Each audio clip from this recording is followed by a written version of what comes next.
what is going on? It is Delancey and welcome back to my channel.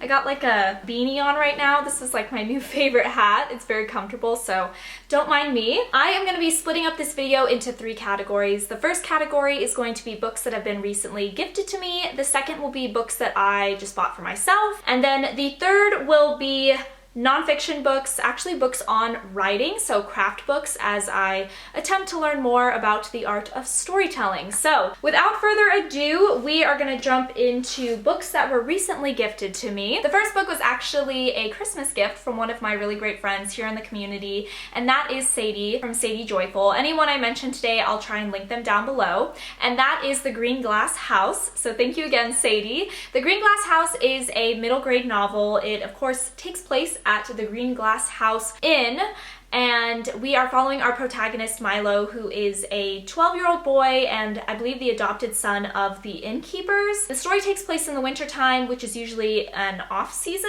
but then a mysterious cast of characters starts showing up and checking in at the inn, and then objects start going missing, and it's up to Milo to figure out what these characters want, as well as what is the mystery surrounding the Green Glass House Inn that I don't even think his own family is aware about. So thank you so much for this book, Sadie, and I can't wait to read it. Next up, we got Sex and Vanity by Kevin Kwan. I took the dust jacket, I believe that's what they're called, dust jacket off. So if that's the case for future books, I'll just put a picture of the cover up here. Yes, so this is Sex and Vanity. This is an adult contemporary, I want to say romance novel, but not entirely romance, I don't know. Kevin Kwan is the author of the Crazy Rich Asians trilogy. That is one of my all-time favorite series, and I received this book back in June for my birthday, so this haul stretches back pretty far. This story takes place in a universe separate from the Crazy Rich Asians trilogy. We are following a brand new character, Lucy Churchill, who I believe is a biracial Chinese-American young woman who I believe for most of her life has been trying to repress her Asian background. She's kind of caught between 2 worlds, and she ends up falling in love with a Chinese man, and she tries to deny these feelings, also because she's engaged to another man, and things just absolutely spiral out of control. Like I said, I love Kevin Kwan, so I definitely want to pick up this book. I think he actually signed a movie deal as well, so this might be adapted to screen soon. I don't know. Next up, we got A Deadly Education by Naomi Novik. This was gifted to me by a friend of mine, Gabi. I don't know if she's watching this video, but if she is, hello Gabi, thank you again. This is a YA fantasy novel. It's often recommended for people who like dark academia, which I do. I don't know a whole lot about this book. I know it involves a school of sorcery that's pretty hardcore. You either graduate or die in the process, and I believe our protagonist has some sort of dark magic that's never been seen before that she's gonna use to help her get through this school. A lot of my reader friends have marked this as one of their favorite books of 2020, so I have really high hopes. I have a feeling this is a book that's probably best read in the fall season, so maybe I will read this for Halloween 2021. We'll see, but it's a gorgeous cover, so yeah, thank you, Gabi.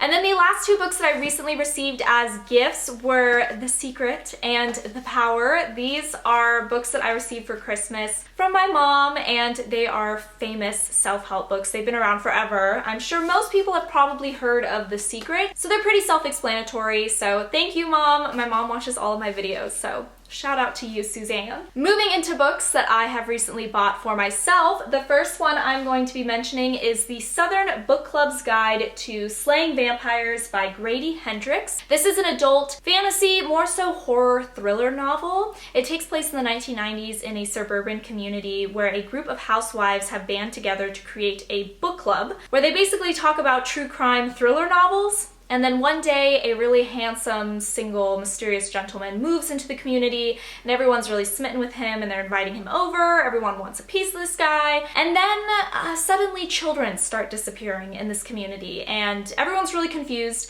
But these housewives have read enough true crime to know that this gentleman is probably involved. And they assume that it's like a Ted Bundy type of situation, but what they find is that it's way more twisted than that. I love anything paranormal, ghost stories, all that kind of stuff, so I think this will be another Halloween read. in the months to come. We'll see. Moving right along, we have Sweet Bitter by Stephanie Danler. This is an adult contemporary, I think it's like literary fiction. The way I came across this book is kind of funny. I was in Los Angeles a while ago and I found like 11 bucks on the sidewalk and there was a bookstore nearby, so I took my 11 bucks inside and wanted to see what I could get for that money. It's the story of a girl who gets a job as a waitress at an upscale restaurant in New York, and what follows is her education in fine dining as well as lust and drug use. So I think there's also a steamy love triangle of sorts in this book. I don't know. I read a couple of pages a while ago and I was a little thrown off by the prose. It's not purple prose, but it's different, or just different from what I usually read. So if you have read this book and you have thoughts about it, please comment down below and let me know what you think. I think it was adapted to a TV show as well, and so if you've seen the TV show, let me know as well, because I'm not entirely sure when I will get around to reading this, but I'm hesitant to just give it away or donate it just yet. So I don't know, I'm kind of on the fence, but let me know in the comments. Next up, we have The Cheerleaders by Kara Thomas. And this is a YA thriller mystery novel. I got this at a used bookstore right after my Dark Academia binge. Back in like October or November, I read like 5 Dark Academia books back to back and I was very obsessed, and then I saw this on the shelf and I just went for it. It's the story of this town where like 5 years ago, all the cheerleaders on this squad mysteriously died in various mysterious ways. And the squad was disbanded and the whole subject has kind of been touchy and weird ever since. But our story begins when clues start trickling forth that indicate what actually happened to these girls, and our protagonist, who I believe is a high school student, ends up being entangled in the drama, which she did not see coming. And that's pretty much all I know. It sounds really interesting. Again, maybe a Halloween selection. I feel like I got a ton of books around Halloween time, so something that's not Halloween related, rather Christmas related, would be The Afterlife of Holly Chase by Cynthia Hand. I feel like this is a BookTube holiday classic. It is a YA fantasy, a retelling of The Christmas Carol. We are following the story of Holly Chase, who is a really mean chick growing up. And one Christmas Eve, she ends up getting visited by the Christmas ghosts of past, present, and future, and she goes through the whole Scrooge process. But she doesn't change. She doesn't grow from it at all. She thinks it's a huge joke, and she ends up dying shortly after, and she's then doomed to become one of the Christmas ghosts herself, and she now has to try and fix future Scrooges. So I actually read this already. It was one of my last reads of 2020, and I thought it was really cute. It definitely has its cheesy parts, but it's perfect for the holidays. It'll make you want to go hug your friends and family, and I think I gave this a 4 out of 5 stars. Really cute. I would definitely recommend. Similar holiday vibes, I also picked up One Day in December by Josie Silver. This is also kind of a holiday story, but it's an adult contemporary romance novel. We are following our female love interest who one day, I think at a bus stop, she sees a man getting on the bus and she is totally struck by him. She thinks he's so handsome, and she's convinced that this is her soulmate. She doesn't know when she'll ever see him again. Turns out they end up running into each other shortly thereafter at a Christmas party, and I believe the guy is either her cousin or her best friend's boyfriend or fiance or something like that. And then the majority of this novel is following these 3 people in this kind of weird love triangle throughout numerous years, and we are checking in each December with each year. So it takes place over the course of many years, and I missed my window to read this in December of 2020, so I'm aiming for December 2021 because I can't not read this book in the month that it was set in. I'm just weird like that. Next up on the list is, of course, The Invisible Life of Addie LaRue by V.E. Schwab. I feel like if you've been in the BookTube community for like 2 seconds this past year, you probably already know way too much about this book. Girl makes a deal with the devil to live forever. The only catch is that whoever she comes into contact with immediately forgets who she is. And then one day, somehow, some way, somebody does remember her and somebody does recognize her. I obviously want to read this so badly. I've heard phenomenal things about it. From those I've talked to, this book is a lot.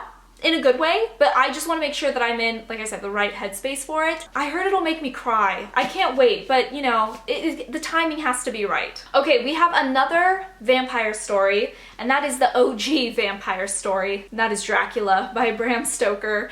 The reason I got this book was because during NaNoWriMo, the first novel I actually ever wrote involved vampires. It was comedic, but there were some vampiric activity going on, and I was just inspired and really wanted to have in my possession the original vampiric tale.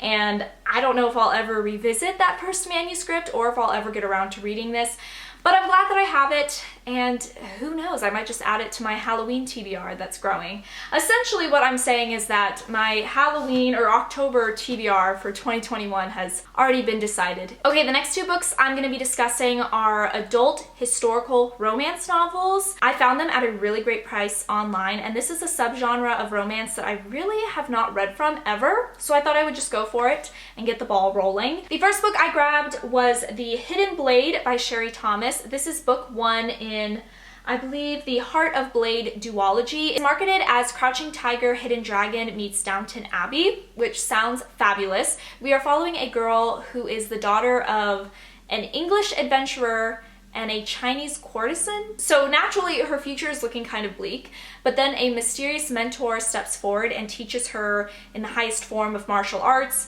and she essentially becomes a killing machine. And then our male love interest, he is over in Sussex, I believe, and he's being held hostage, and he dreams of escaping to see one of his friends who is in China, and somehow these two people, their fates are intertwined. The concept sounds really interesting, and on Goodreads it's received really good reviews, so I would love to try it out and use it as, you know, kind of a stepping stone into the subgenre of historical romance. The second book I picked up was His Highland Queen by Dahlia Rose. What drew me to this book were its Goodreads reviews. This book is poppin' on Goodreads. People love it. And I don't know a whole lot. I think it involves, I don't know if it's like an adopted princess or she was captured, but she acts out a lot in the palace that she was originally residing in, and they kick her out and banish her to the island that she was originally taken from. And she becomes a queen there in her own right, and a lot of people either want to control her or dethrone her, and she does a really good job at handling things herself, and then the male love interest comes into the picture. Like I said, that's all I know, but people say it's phenomenal, and people love this author, so I am definitely interested and I want to check this out. Also, the cover, majestic, so I have to go for it. And the final books I'm going to mention for this category just so happen to be my favorite books to stare at currently on my shelf, and that is the box set for the Shadow and Bone trilogy by Leigh Bardugo. Yeah, so I read my first book by Leigh Bardugo last year, and it was Ninth House. I know, a controversial reading order, but I loved Ninth House, so I am so excited to read her other works. I believe there is a Netflix series coming out soon that has to do with the Shadow and Bone trilogy, the Grishaverse. So it's about high time that I get on this. So this is the first step in me getting on this. And I honestly don't know a whole lot.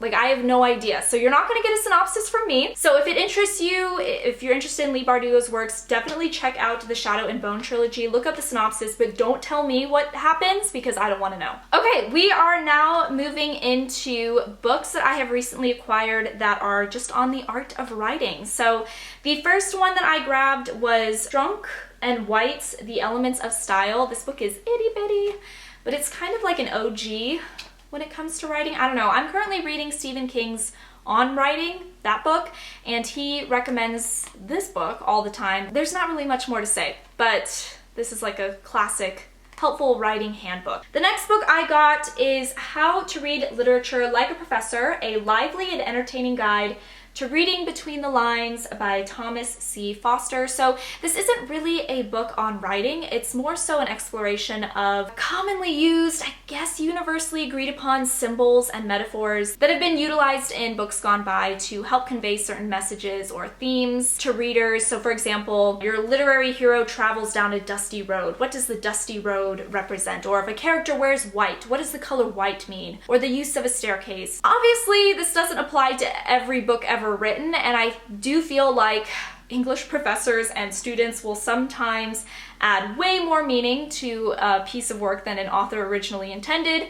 In other words, sometimes a staircase is just a staircase, but I think that's the fun part of literature, hearing what you, the consumer, take away from the art. I don't know, I just think the topic is really fascinating. I always loved these kind of discussions in my previous English classes, and it's said that this book is written in a very lighthearted way, so it makes the idea of returning to AP English a little less daunting, and who knows, maybe this will help make me a better book reviewer. Moving right along, we have Story Genius by Lisa Crone. This was recommended to me by a content creator in the AuthorTube community, Abbie Emmons. She's one of my all-time faves. And Lisa Crone is actually a story consultant. And in this book, she actually breaks down science-based insights into how story structure is built into the architecture of the human brain, which sounds so interesting. Even if you aren't a writer, if you're an actor or a filmmaker, I just feel like this kind of discussion is relevant. And so she breaks down the process of taking a raw idea and turning it into a story scene by scene. Heard really great things. I would love to get around to this very soon. Once I finish On Writing by Stephen King, I think this will be the next craft book that I get to. And then the last two books I'm going to be mentioning are actually books on editing. So the first one is Self-Editing for Fiction Writers, How to Edit Yourself into Print, and The Weekend Novelist Rewrites the Novel, a step-by-step guide to perfecting your work. So I don't know a whole lot about drafting a novel, so I don't know anything about how to self-edit a novel. I've heard time and time again that the process of editing, specifically self-editing before you ever share your story with someone else, let alone a professional editor, can be a really great learning experience. It can turn you into a better writer.